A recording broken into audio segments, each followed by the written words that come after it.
ಎಲ್ರಿಗೂ ನಮಸ್ಕಾರ.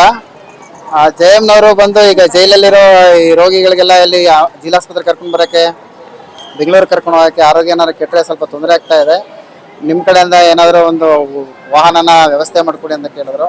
ಸೊ ಅದಕ್ಕೋಸ್ಕರ ಆಗಲಿ, ಎಲ್ಲರಿಗೂ ಅನುಕೂಲ ಆಗಲಿ, ಕೈದಿಗಳಿಗೆಲ್ಲ ಅನುಕೂಲ ಆಗಲಿ ಅಂತ ಹೇಳ್ಬಿಟ್ಟು ನನ್ನ ಕಡೆಯಿಂದ, ನಮ್ಮ ಗಣೇಶ್ ಜ್ಯುವೆಲರ್ಸ್ ಕಡೆಯಿಂದ ಇವತ್ತು ಒಂದು ಆಂಬುಲೆನ್ಸ್ನ ಜೈಲಿಗೆ ಅಥವಾ ಇಲ್ಲಾಂದ್ರೆ ಸರ್ಕಾರಿ ಆಸ್ಪತ್ರೆಗೆ ಎರಡಕ್ಕೂ ಸೇರಿಸಿ ಕೊಡುಗೆಯಾಗಿ ನೀಡೋದಕ್ಕೆ ಇಷ್ಟಪಡ್ತಾ ಇದ್ದೀನಿ.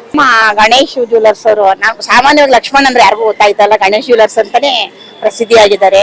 ಅವರು ಅವರಲ್ಲಿ ಒಂದು ಸಮಾಜ ಸೇವೆ ಮಾಡಬೇಕು, ಸಮಾಜದಲ್ಲಿ ಏನಾದ್ರು ಸಹಾಯ ಮಾಡಬೇಕು ಅನ್ನೋ ಒಂದು ಮನಸ್ಸಿದೆ.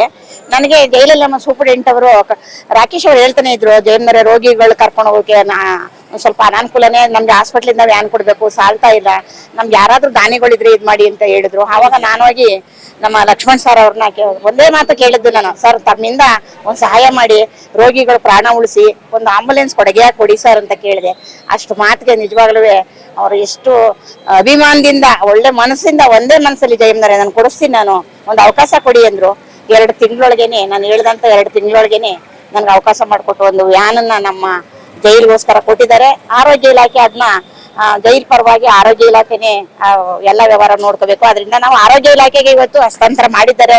ಅವ್ರಿಗೆ ಭಗವಂತ ನಮ್ಮ ಚಾಮುಂಡೇಶ್ವರಿ ಆಯುಸ್ಸು ಆರೋಗ್ಯ ಕೊಟ್ಟು ಇನ್ನ ಹೆಚ್ಚಿನ ರೀತಿ ಸಮಾಜ ಸೇವೆ ಮಾಡೋಕೊಂದು ಅವಕಾಶ ಕೊಡ್ಲಿ ಅಂತ ಈ ಮೂಲಕ ನಾನು ಕೇಳ್ಕೊತಾ ಇದ್ದೀನಿ. ತುಂಬಾ ಧನ್ಯವಾದಗಳು ಗಣೇಶ್ ಸರ್ ಅವರೇ.